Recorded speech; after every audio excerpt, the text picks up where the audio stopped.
तो सबसे पहले ये देख लेते हैं कि आपको कैसे स्टॉक से दूर रहना है, कैसे चार्ट से दूर रहना है। Now this is the chart of Reliance power, और यहाँ पर आप क्या देखोगे कि रिलायंस पावर कैसे मूव दिखाता है।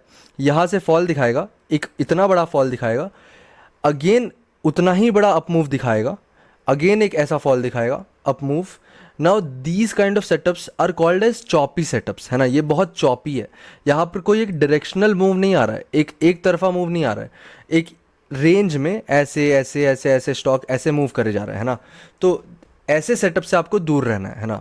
आपको ऐसे स्टॉक्स ढूंढने जो एक रेंज में एक रैली दिखाए, एक तरफा मूव दिखाए। अगर मैं आपको क्लियरली बताऊं तो आपको कैसे स्टॉक को ट्रेड करना है, आपको किस टाइप के स्टॉक को ट्रेड करना है। आपको कोई भी स्टॉक, अगर आप अच्छे स्टॉक की बात करोगे ना, जो अप ट्रेंड में अच्छे वे में, वो हेल्दी स्टॉक का ट्रेंड कैसा होता है, स्टॉक ऐसे ऊपर गया, थोड़ा सा पुल बैक, ऊपर पुल बैक, अगेन अप, हो सकता है यहाँ पे एक अच्छा खासा शेकआउट दिखा दे स्टॉक, है ना, एक ऐसा फॉल दिखा दे, और इस फॉल के बाद अगेन ये शेकआउट कवर करके स्टॉक ऊपर ही जाएगा।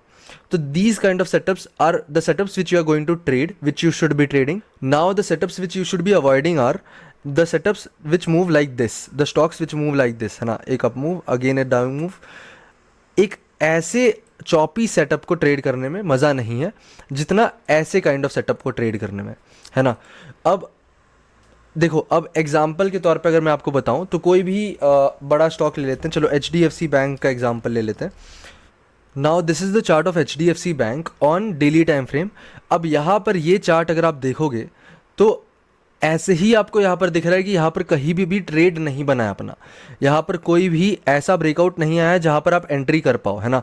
यहाँ से देखो स्टॉक ऐसे, एक से अगर मैं आपको बताऊँ तो देखो यहाँ से एक अप मूव आया छोटा सा, उसके बाद स्टॉक रेंज में फंसा रहा, अगेन यहाँ पे एक फॉल आया, उसके बाद एक up move, again fall, up move छोटा सा।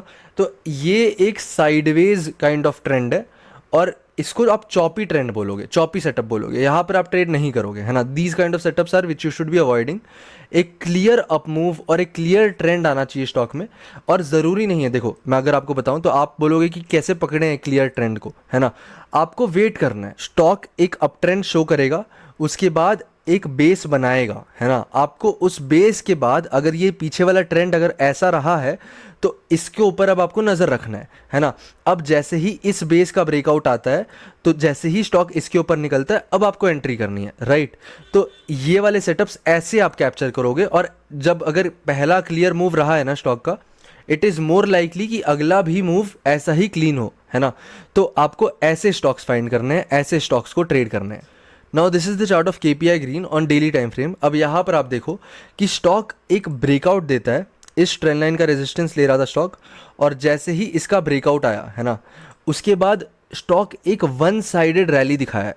यहाँ पर अगर आप देखोगे तो एक क्रिस्टल क्लियर मूव है, और मान लो आपने ये मिस कर दिया मूव, है ना। ये मूव मिस करने के बाद भी again the stock went into a base formation, again the stock made a base, और यहाँ पर एक बेस के बाद again the stock give a breakout, और यहाँ से ब्रेकआउट देने के बाद the stock give a very good rally, है ना, बहुत अच्छा रैली दिखाया। Now this is the chart of RVNL on daily time frame. अब यहाँ पर आप क्या देख रहे हो कि जैसे ही इसका ब्रेकआउट आया, the stock give a good rally of around, ये नहीं भी होगा तो 20-25% तो होगा, या it gave a rally of 35%, 30% का।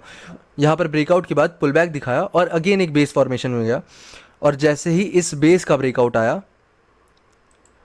उसके बाद the stock give another very good move, और ये नहीं भी होगा तो this is more than 70% I guess. एक बार देख लेते हैं, दिस इज़ 80% का मूव, 80% का मूव दिखाया। उसके बाद अगेन बेस। तो आपको ऐसे kind of clean kind of setups में ट्रेड करना है। जितना आप क्लीन सेटअप्स में ट्रेड करोगे उतना आप पीसफुली पैसा बना पाओगे।